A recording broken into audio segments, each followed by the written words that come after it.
Começa agora mais um Freudcast. Aqui, nada é proibido. Vamos falar de angústia, sexualidade, maternidade, pânico, remédios, síndromes, fetiches e tantos outros assuntos que envolvem nosso inconsciente, só que, desta vez, quem vai sentar no divã são as neuroses e não o paciente. Alerto que nem sempre teremos respostas prontas, mas prometemos que, no mínimo, você vai ser desafiado para olhar a si mesmo e repensar sua vida. Começa agora, Freudcast. Olá, bem-vindo ao Freudcast. Bom, hoje nós vamos colocar as mães no divã. E nós vamos falar sobre o que é essa mãe perversa. Ou existe mãe perversa? Porque normalmente nós falamos que as mães são ótimas, e são mesmo. Mas também existem aquelas mães que adoecem os seus filhos. E para falar dessa mãe, né, que vai se deitar no divã, hoje eu recebo aqui no Freudcast o psicanalista Fábio Bertolozzi. Fábio, bem-vindo ao nosso Freudcast. Muito prazer te conhecer, né, assim, virtualmente, e poder falar com você. Prazer enorme estar aqui. Obrigado pela oportunidade de tocar numa ferida tão ardida. Pois é, você uma missão assunto... difícil, né? Mas é um assunto interessantíssimo que você me passa, porque eu acho que as pessoas falam pouco sobre isso hoje em dia. Será que falam pouco? As pessoas falam de muitas outras patologias, de muitas outras formas de, digamos assim, expressão de amor ou desamor materno, mas falam pouco sobre as mães perversas, ou a lei da mãe, ou então as mães tóxicas. As mães que literalmente atrapalham a vida dos filhos e a própria vida, não é? Agora vamos então iniciar, como a gente brinca, né, do começo, né? O que é? Quem é essa mãe tóxica ou quem é essa mãe perversa? Como que a gente faz?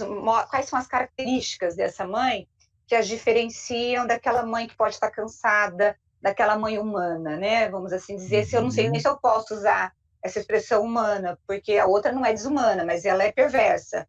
Como que um filho percebe que ele tem uma mãe que é perversa? Sim, vamos lá. Vamos voltar um pouquinho lá para trás. Eu acho que realmente é o início de tudo, né? Bom, Freud, nosso querido Freud, né? Meu ídolo pop Freud, ele nos presenteou com essa teoria linda sobre a subjetividade humana, que é a psicanálise. Ok, beleza, até aí, vamos deixar de lado, a gente precisa falar isso aqui. Mas por que eu já começo por aí? Porque o Freud faz uma coisa muito bacana, ele vai usar a mitologia, ele usa lá o Édipo, né, para poder delinear o complexo de Édipo. Mas eu acho que se ele tivesse vivido um pouquinho mais, ele ia usar uma outra coisa para delinear um possível outro complexo que me atrai muito. Vamos falar um pouco aqui com a criatividade psicanalítica que a gente pode ter, vamos abrir as portas para um complexo de Medeia? Vamos falar um pouco de Eurípides? E por que eu falo de Medeia? Medeia era uma mega perversa, era uma mulher extremamente ciumenta, que por causa dos ciúmes do Jasão, que ia casar com outra princesa, resolve, para atrapalhar a vida do Jasão, presentear a futura rainha, né, com um manto envenenado que mata a mulher, com uma diadema, né, toda de ouro, que incendeia o corpo da princesa, mata o sogro também, que vai lá abraçar a princesa, e depois ela mata os próprios filhos e parte numa carruagem dourada em direção a algum lugar X. Aí, ou seja, ela, com a vingança dela para ferir o pai, para ferir o marido, o ex-marido Jasão, o que ela faz, né? Ela literalmente aniquila todo o futuro do Jasão com a esposa e mata os dois filhos. Uma mãe matar os dois filhos. E aí, assim, claro, a gente está falando de Eurípides, a gente está falando de drama grego. Ok, teatro. Mas vamos ter uma liberdade poética de dizer que existem, sim, mães, ou vamos dizer assim, alguém que está numa função materna, que literalmente, Rose, tem uma série de entraves relacionados ao desenvolvimento afetivo, não sabe amar, além da mãe suficientemente boa de Winnicott, é a mãe suficientemente perversa, suficientemente má, e que, na verdade, é uma mãe que pode ser narcisista, pode ser uma mãe ciumenta, pode ser uma mãe agressiva, pode ser uma mãe que gerou um filho que ela não queria, o que é muito comum hoje em dia. Pode ser, por exemplo, um filho, uma filha vítimas de um estupro, E aí, como a gente pode falar, como é que a gente vai receber essa mãe, como é que vai acolher essa mãe dentro da clínica, né? Olha que preocupante esse sofrimento eterno, literalmente vinculado ao ser que ela acabou de parir, né? Que pode ser filho de um fruto de um estupro ou alguma violência sexual. É a mãe que literalmente pode ser manipuladora, é a mãe, de novo, egoísta, é a mãe que tem algum distúrbio prévio, e é a mãe que a gente, às vezes, quando recebe, nas poucas vezes que ela nos procura, né, porque elas não vão sair procurando a gente de toda hora, porque, na verdade, ela vai ter que perceber que é uma mãe Então, tóxica. era isso que eu ia te perguntar, porque ela não vai perceber, normalmente ela não percebe que ela é uma mãe perversa, ela sempre se coloca no papel de vítima, que é sempre o Uhum, outro que faz ela sofrer, não é uhum. isso? Isso. E, então, Uhum. vai lá, E vai olha, lá. e olha que importante. O problema é que ela começa a ver a manifestação do filho ou da filha contra ela. E ela acaba vendo, por exemplo, um distanciamento total do filho ou da filha, ou a aniquilação da personalidade do filho. Até o filho um dia dizer, o filho ou a filha dizer, eu não estou aguentando mais, eu estou sofrendo, socorro. Ou até o filho ou a filha nos procurar. Entendeu? O que acontece também pode ser que a própria criança que recebe os maus tratos procure pela uma ajuda, pode ser num CAPS, pode ser algum outro local, pode ser para um parente, pode pedir socorro para um amigo, para um professor, pode ser um socorro na escola, por exemplo. Né? O rendimento da criança cai, a gente vai tentar descobrir o que está acontecendo e descobre que essa criança ela está sendo literalmente aterrorizada dentro de casa, maltratada dentro de casa, ela não recebe todos os bem, na verdade, ela não recebe o acolhimento que supostamente ela deveria estar recebendo, né? Que a gente acredita que a criança tem o direito de receber. Isso é uma coisa muito interessante, porque a criança que sofre esta pressão dentro de casa, que sofre a influência da mãe patológica, é a que pode procurar auxílio, mas a mãe raramente vem. Mas eu tenho uma paciente, que até conversei com ela, vou mencionar sobre você, porque ela já está em uma fase de recuperação, está indo bem, ela já reconhece muita coisa, mas era uma mãe que literalmente minava o destino da própria filha, dizendo que a filha estava obesa, que a filha não ia conseguir namorado, que a filha não conseguia ir para frente na vida, que a filha não conseguia estudar, não ia conseguir nada, e que ia repetir a herança arcaica dela, que ia ser como ela. Ou seja, ela projetava, através do espelhismo, tudo que acontecesse com ela, com a filha, como se a filha fosse repetir tudo aquilo que ela iria repetir. Sabe qual é o resultado? O resultado, a filha se afasta, a filha vai morar em um outro lugar, que é até um distanciamento geográfico. Olha que simbologia forte, a filha se afasta, vai morar com um tio, com uma tia, em outra cidade, porque não aguenta mais a pressão dentro de casa. E só agora ela reconhece o que aconteceu. E agora, claro, elas estão travando literalmente uma nova possibilidade de metabolização para que elas consigam ter um novo contato, um desenvolvimento de algo que se perdeu aí, de Agora, algo que essa durante o mãe crescimento se foi. consegue, a mãe e esse filho, ou esses filhos, ela consegue ter vínculo, ou essa mãe não consegue se vincular com esse filho? Depende, tem mães que conseguem se vincular e muito bem com filhos, principalmente quando é um filho e a mãe literalmente pega esse filho para ela e não deixa esse filho se desenvolver. Ela tem um vínculo afetivo extremamente forte com ele. É um amor, mas é um amor tóxico, é um amor sufocante. Então, assim, existe um limite, tem uma borda aí, né? Do que é o suficientemente bom e aceitável e que favoreça o desenvolvimento da criança. Às vezes, passa da Ô, Fábio, borda. quando que eu passo, quando que a gente percebe que essa mãe passou dessa borda, que ela não está sendo suficientemente boa? Quando gera sofrimento nas duas partes. Você Essa percebe que tem resposta é boa. sofrimento. Tem sofrimento sintomático nas duas partes. Tem algo aí que você começa a literalmente caçar na relação que não vai bem. Está gerando sofrimento para a mãe, onde a mãe acaba se queixando demais da própria filha ou da filha. Você fala, mas espera aí, vamos examinar esta queixa. A queixa que veio dentro da clínica. O que está acontecendo? Por que tem tanto ódio envolvido? Né? O que tem tanta raiva? É visceral, é visceral. Vamos vociferar isso aqui no divã. Vamos deixar vazar. Tem muito sofrimento, tem muita ocupação, tem muita elaboração negativa desse outro, desse pequeno outro que ainda está crescendo. Tem muita elaboração negativa do teu lado. O que está acontecendo? Você reclama muito do seu filho? Ou então você tem muita raiva. De onde vem isso? Por quê? Como? Vamos metabolizar? Tem sofrimento envolvido. A gente vai captar o sofrimento e vai metabolizar esse sofrimento, claro. Agora, Fábio, Para ver para onde vai. antes da nossa entrevista, eu li o livro, acho que são Mães Más, da Silvia Lobo, né? E aí ela coloca uma situação em que, geralmente, quando essa mãe, ela tem mais que um filho, acontece a seguinte situação. Um dos filhos se torna aquele receptor de tudo que é ruim, que é exatamente isso. Ah, você tá gordo, você tá isso, você tá aquilo, você tá... E o outro filho, a mãe aposta todas as fichas nesse filho. Só que ela cria tantas expectativas que ela faz os dois sofrer. Um porque acha que não corresponde àqueles desejos, aos anseios da mãe, e esse filho vai desenvolver rejeição, uma série de questões, e o outro não vai dar conta dessa mãe, das expectativas. Aí os dois adoecem. Isso é comum nessa mãe perversa ou não? Isso é comum dessa mãe perversa. E tem algo muito importante a se dizer aí. Essa mãe provoca um problema de relacionamento entre esses dois filhos muito grande, muito grave. Porque eles realmente vão se tornar grandes rivais. Parece uma espécie de um Rômulo e Remo com a loba, né? Porque, nossa, é uma coisa Caim e Abel, né? É uma coisa assim, fala, gente, mas o que está acontecendo entre esses dois, né? Então, pensa bem a coisa complicada que vai ser o desenvolvimento psíquico desses irmãos ou irmãs, ou seja lá como for a composição desta família, onde existe uma eleição de um favorito. E agora, o porquê houve eleição de um favorito? Aí a gente tem que realmente perceber o que acontece. De repente, se é um menino e uma menina, houve eleição de um favorito porque o menino é o homem que a mãe pretende patrocinar com todo o amor dela até o final da vida, e a menina é exatamente aquilo que ela abomina, ela não quer para ela não quer nem ver. Ou porque a menina é a preferida do pai, por exemplo, e ela tem ciúmes do pai, e aí vem aquele ciúmes narcísico de raiva porque a menina é a preferida do pai.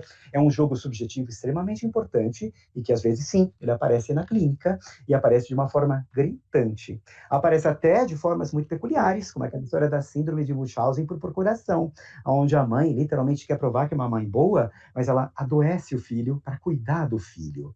Ela vai simplesmente tratar do filho. Isso é uma coisa interessantíssima, porque é uma patologia, vamos dizer assim, um comportamento patológico, que agora a gente pode falar sobre isso, que a gente já viu até em cinema. Tem aquela série lá, chama Sharp Objects, com a Amy Adams e a Patricia Clarkson, onde a gente tem uma mãe que literalmente pratica, né? Quer dizer, ela sofre de síndrome de Munchausen, né? E aí o que acontece? As filhas sofrem, ficam doentes, e ela vai tratar das filhas doentes para dizer, olha como eu sou uma mãe boa, eu compareço quando você está doente. Olha que interessante isso, né? E a gente tem também outras... Eu acho que recentemente é aquele filme Fuga. Não sei se você chegou a ver. Não, o Fuja, eu acho que não vai muito por aí. O filme que vai muito por aí são As Virgens Suicidas. As Virgens Suicidas. A Virgens Suicidas, que é a da Sofia Coppola, fala muito sobre a mãe tóxica. E já tocava em mãe tóxica muito antes da gente se conectar com isso. O Fuga, né? O Fuja, aliás, é um filme mais ligado ao racismo, é uma coisa muito forte. Ele tem, né? Aquela do Jordan Peele, né? Tem aquela coisa forte sobre o racismo, né? Sobre, literalmente, ser o terror do outro, escravizar o outro, né? Aquilo também é sério. É aquele da menina que ela é cadeirante, é esse que eu tô falando? Porque eu não lembro do nome do filme. Eu assisti um filme em que uma menina é cadeirante e a mãe entope de remédio e ela não consegue ter uma vida. Sim, e ela percebe sim. É esse que eu tô falando? Eu não lembro. Eu só não lembro o nome do filme, mas eu já vi esse filme também faz tempo e é terrível. Também? Porque, ou seja, olha só, realmente Munchausen por procuração. Ela adoece, a filha fala, filha, vou cuidar de você para sempre. Oi, que medo, não? Que medo. É assustador isso. Fábio, isso é mais comum do que a gente pensa, porque você falou assim, que bom que nós estamos falando disso, né? Eu até pensei em fazer esse podcast sobre esse assunto, porque eu me vi assim, me deparei com essa situação de uma pessoa, né? Eu falei, gente, será que isso é muito comum? E aí eu fui procurar literatura e eu percebi que é mais comum do que a gente pensa, só que quem chega na clínica geralmente são os filhos, não as mães, né? Mas o que acontece é que, por exemplo, no que eu acabei de contar, a mãe veio porque as pessoas no entorno da mãe alertaram. Tem algo de errado acontecendo com você. Você percebeu? E aí a própria mãe diz, percebo, mas como faço para me tratar disso? Ela usa essa expressão. Procure um psicólogo, um psicanalista, um psiquiatra. Digo até melhor, vamos direto para o divã, vamos conversar com essa pessoa, vamos ver como ela vaza, vamos ver como ela metaboliza esse sentimento. E apareceu muita coisa importante, filha indesejada, a interrupção de carreira da própria mãe, com a gravidez da filha, sonhos interrompidos, coisas que a própria mãe esqueceu, que literalmente teve a interrupção por causa do nascimento da filha, mas agora existe aquela revolta, né? Brota do inconsciente, aquele desamor, né? Porque nem é ódio, é um desamor, uma falta de cuidado, uma falta literalmente de acolhimento, no momento onde a garota está crescendo, né? E aí a garota não reclama tanto, porque ela está acostumada, ela acha que na casa dela o amor é assim. E olha que triste, né? O que a criança está recebendo, apesar de ser diferente do que ela vê em outros locais, é o que ela está aceitando, porque é o que vem. Então a criança se conforma, ela está resignada pelo que ela está recebendo. E aí eu acho que existe uma grande repetição aí. Eu acho que mais para frente, essa pessoa que não teve o alimento afetivo correto durante o crescimento psíquico, eu acho que ela está fadada a repetir esses mesmos erros, de algumas formas diferentes, claro, mas está fadada a repetir isso também, né? Ó, eterna repetição, né? Aquela banda de moedas, Pois né, é. gente, que não para nunca, Agora, né? o Fábio, como que essa criança, ela adoece? O pai percebe isso? Os parentes? Você falou mesmo que essa paciente chegou porque alguém falou, olha, tem alguma coisa errada. Uhum, Mas eu sim. também li que geralmente essas mães perversas, ela é muito manipuladora, e você falou isso na tua fala, que uma das Sim. características é que ela é Uhum, manipuladora. E quando ela é manipuladora, ela tenta não demonstrar essa face perversa dela. Então, ela sempre quer ter aliados. Geralmente, todo mundo, ela conquista, ela é muito. Ela vai conquistar os seus aliados para poder deixar quem ela está massacrando ali a ver navios, né? uhum, Como que essa criança adoece? Como que a gente percebe que está tendo adoecimento desse filho, dessa filha? Na infância já demonstra isso, ou vai ser na adolescência? Como que os familiares podem ajudar e podem perceber se essa situação uhum. está se repetindo na casa, está acontecendo na casa de quem está nos ouvindo aqui? Olha, excelente Sei que questão, não é porque legal fazer sim, essas coisas gerais, né? Assim, né? sim, Mas é uhum. importante. Excelente questão, porque o que acontece, essa criança que sofre esse terrorismo dentro de casa, Uhum, uhum, como é que ela vai literalmente botar isso para fora? Sintomaticamente. Ou ela se fecha numa conchinha, uhum, ou é uma criança entristecida, é uma criança mal cuidada. Assim, visualmente, é uma uhum, criança que vai chegar na escola ou chegar com os amigos com olheira, é uma criança que vai provavelmente começar a se adaptar a algumas práticas de automutilação, como cutting, por exemplo, né? Ela vai uhum, tentar marcar a dor na própria pele para ver se através do sanguinho saindo aquela dor vaza de alguma forma, uhum, tá? Até para uhum, ela esconder da mãe, ela esconde, né? Porque se ela uhum. esconde, ninguém vê o que ela está fazendo, porque uma coisa é dar um chute na porta e a porta quebrar, vai aparecer que, ó, né? Vai piorar a situação Uhum. dela dentro de casa, né? Por que que ela está fazendo isso? E é uma criança que vai ter um rendimento escolar péssimo, é uma criança que vai ter um problema de conexão com os colegas, com o seu entorno, e é uma criança que vai começar provavelmente ou emagrecer ou comer demais, ela pode ter distúrbios alimentares, entendeu? Alguma manifestação acontece. Algo não vai bem. E aí é importante que as pessoas, os parentes, percebam, verifiquem o que está acontecendo, porque estamos falando de um elemento, da mãe, da genitora, como a mãe perversa, né? Com a mãe tóxica. Então, ou seja, precisa-se verificar o que está acontecendo com as pessoas, sim, numa visita, numa conversa. Agora, a mãe, por outro lado, ela pode, como você está dizendo, manipuladora, que eu também uso essa palavra, ela pode dizer, olha como minha filha é, veja como meus filhos são, nossa, os meus filhos, eles são terríveis, só me dão trabalho, eu não consigo ter tempo para mim, não consigo ter tempo para nada, eu cuido deles a vida inteira, e é assim que eles me respondem, é assim que, olha como eles me deixam. Tem muito disso também.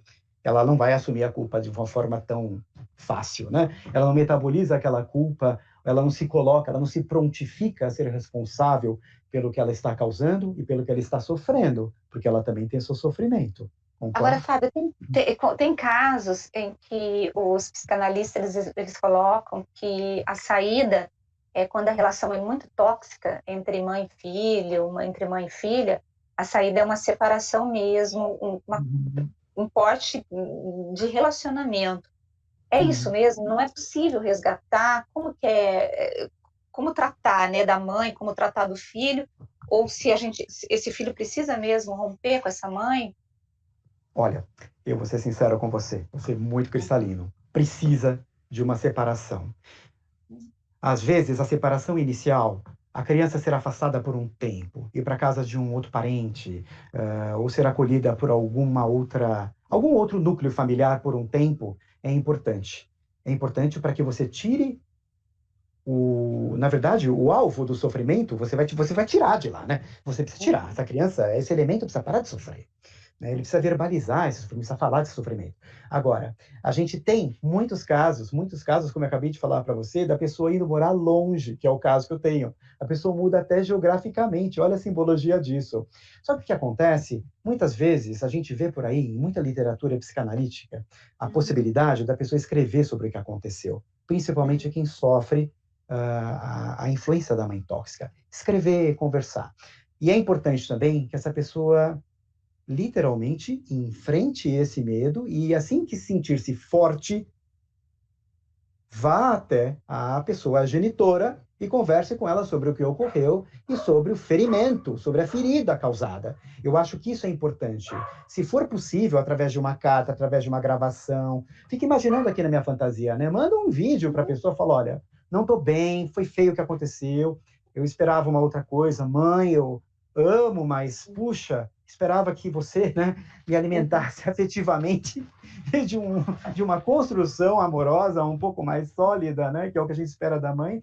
Então, isso é muito importante. Outra coisa legal que eu ia comentar com vocês é que é legal para nós psicanalistas, tá? Eu descobri há um tempo atrás um Instagram na França que chama Parents Toxiques, Pais Tóxicos. É muito interessante, porque tem muitos relatinhos, né? É @Parents Toxiques e tem muitos relatos. E é muito frequentado por pessoas que vão postando, vão mandando para esse lugar as manifestações sobre os pais tóxicos, sobre a mãe ou o pai tóxico, sobre os genitores tóxicos, mas principalmente sobre as mães tóxicas. Muito interessante isso, porque é uma via das redes sociais serem um pouco prolíficas no sentido de ajudar um pouco as pessoas a metabolizarem o sofrimento e também poderem ver por correspondência que, olha, tem alguém que sofre como eu e tem alguém que está literalmente metabolizando esse sofrimento em alguma coisa um pouco melhor. É possível deixar de sofrer e ir em frente. Isso é bacana, entendeu? Ou seja, dá para ir em frente. Mas é interessante que o distanciamento é importante. Precisa-se ter uma castração aí. Corta isso, precisa. Senão o sofrimento continua. E aí, quando essa pessoa ela começa a se cuidar, se tratar, ela consegue, não sei se eu posso chamar de cura, mas como que é esse resgate dela se descobrindo, né? Olha, importante, porque tudo depende da subjetividade de cada um. Tudo depende do potencial de metabolização de cada paciente. A cicatriz estará lá. Essa cicatriz ficará. Agora, como essa pessoa vai enxergar essa cicatriz, isso é complicado. E é esse o grande desafio do psicanalista, né? Saber agora como é que você vai prosseguir com esta carga e o que você vai fazer com esta carga. Ou mãe, ou filha, ou filho. Então, assim, é difícil a gente falar da subjetividade de cada um, mas é importante dizer que tem esperança sim. Tem. Ainda bem. Tem esperança. Agora, a cicatriz está lá. O que você vai fazer disso e como você vai lidar com isso, esse é o grande desafio na sessão. Ô, Fábio, eu fiquei pensando enquanto você falava, né, como seria importante você ter esse tipo de palestras nas escolas, né? Sim. É interessante. Assim como uma série de outros assuntos importantíssimos, até questões de gênero, tóxicos, tudo é super importante. Mas isso também é primordial, porque tem a ver com o acolhimento que você tem em casa. É amor, gente, amor. Quando você fala de mãe, né, é um negócio assim meio sagrado. Né? Não é assim, você olha para a mãe assim, porque mãe é sagrada, assim, tem aquela coisa, né, da mãe, do cuidado, você depende dela, ela te amamenta, eu falo isso porque eu sou mãe também, e o meu maior medo era, por exemplo, a minha filha acordar de madrugada e eu não perceber, né, no outro quarto, e aí você compra aquelas babás eletrônicas, aquelas coisas todas, né, cara, só que não precisa nada disso, porque é uma ligação tão grande que você tem, que o bichinho acordou aqui no quarto, você já acorda aqui também, né? Eu não sei explicar. Mulheres, vocês têm o poder de gerar a vida. A gente participa rapidíssimo, entendeu? A gente participa pouco. E aí você tem todo aquele cérebro nascendo dentro de vocês, aquela ligação psíquica que começa a estabelecer durante 9 meses. Gente, é óbvio que vocês têm uma ligação além da compreensão, além do familiar, sabe? Porque é uma ligação maravilhosa que vocês têm com quem vocês geram. E aí eu vejo assim, o filho de mãe tóxica ou de uma mãe perversa, o sofrimento dele é duplo, porque ele acaba sendo vítima daquela que deveria dar amor, daquela que deveria dar segurança e cuidado. E é muita dor. Quando chega numa clínica, uma pessoa dessa, ela chega destruída, né, Fábio? Até você resgatar, demora, né? Ou ela chega num estágio melancólico depressivo na qual ela não compreende o que está acontecendo, e aí, através da livre associação, valeu, Freud, né? Que é a nossa primeira regra, acaba vazando alguma coisa ali. Porque às vezes a queixa não está nem concretizada, às vezes você nem entende o que está acontecendo, às vezes a queixa aparece anos depois. Aparece com um jovem adolescente contando que foi literalmente não amado quando era criança, que era literalmente perseguido pela mãe até o dia que a adolescente já está com 15, 16 anos e começa a responder para a mãe, começa a confrontar e começa a estabelecer limites, né? Mas aí a pessoa chega na clínica, já aconteceu tanta coisa que só me resta ouvir e entender e perguntar: tá passando? Já passou? Continua igual? E como é que você está agora? Como você se sente agora? Né? Sempre com aquele cuidado, né? Aquele acolhimento também na clínica, para querer saber como é que você sobreviveu a isso. E o que você faz com essa carga que você não metabolizou ainda? O que você faz com isso? Como você literalmente digere isso? E aí a gente ouve, puxa, por que aconteceu comigo? Isso foi injusto. Bom, vamos ouvir.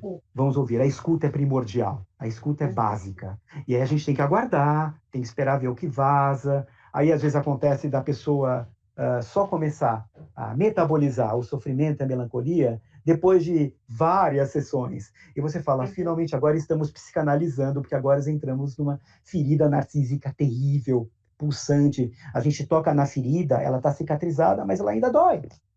É complicado, bom, muito complicado. É complicadíssimo, mas eu não quero terminar esse nosso bate-papo com desesperança, de jeito maneira. Até não, porque mas há esperança. Tem esperança, né? Então é isso que eu quero que você fale para os nossos ouvintes. Existe esperança, você já tratou de muitos filhos de mães perversas e se recuperaram, estão vivendo e vivendo bem, né? Sim, sim. E existe também aquela coisa importante da compreensão do que aconteceu.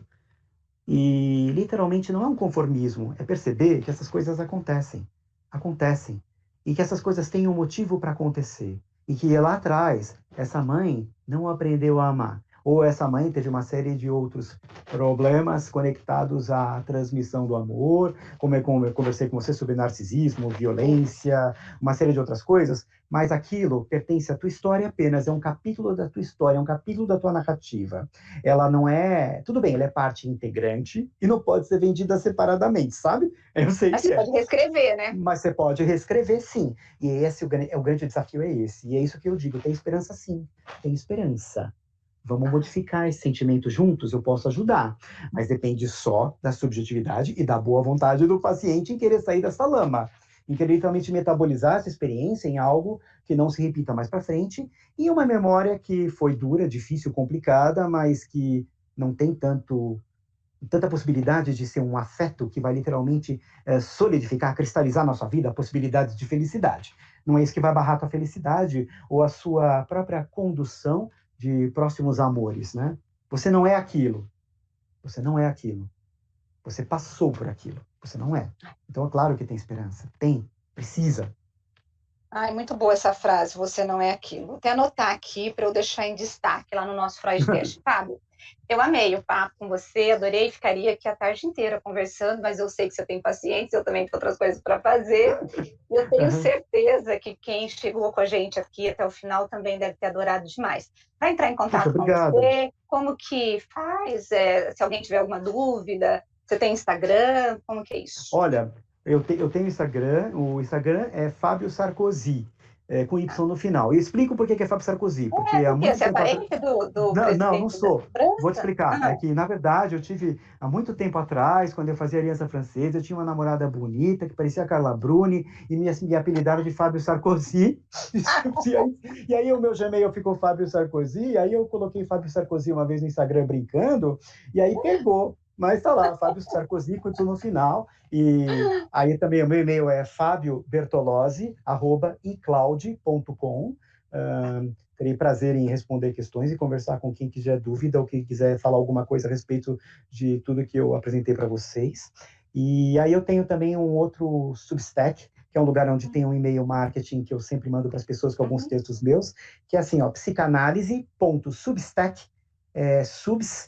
tack.com. É só se inscrever, é uma newsletter gratuita, às vezes eu escrevo alguns textos e as pessoas recebem esses textos gratuitamente a respeito de psicanálise, análise de séries, filmes, tudo conectado à psicanálise em si, que eu aí eu gosto vou me muito inscrever. de fazer essas junções, tá? É psicanálise.substack.com, tá bom? Me manda E pelo também WhatsApp. Me manda pelo vou mandar, WhatsApp, que com o aí maior eu prazer. coloco, quando eu for subir essa entrevista Uhum. nossa no site da Band, eu já boto lá o endereço certinho e eu também vou me inscrever, Obrigado, porque eu adorei. obrigado. Fábio, muito obrigada, viu? Obrigado a vocês. E valeu aí essa tarde, que papo gostoso, que chance boa de poder conhecer pessoas diferentes, né? Puxa, que legal. E Obrigado, viu? você vai ajudar muita gente, pode ter certeza. Essa meia horinha aqui Tomara, com a gente vai tomara. ter muita gente que vai falar, eu quero falar com o Fábio. Espero que tenha sido útil. Obrigado a todos. Eu Boa que tarde. agradeço. Muito obrigado, Fábio.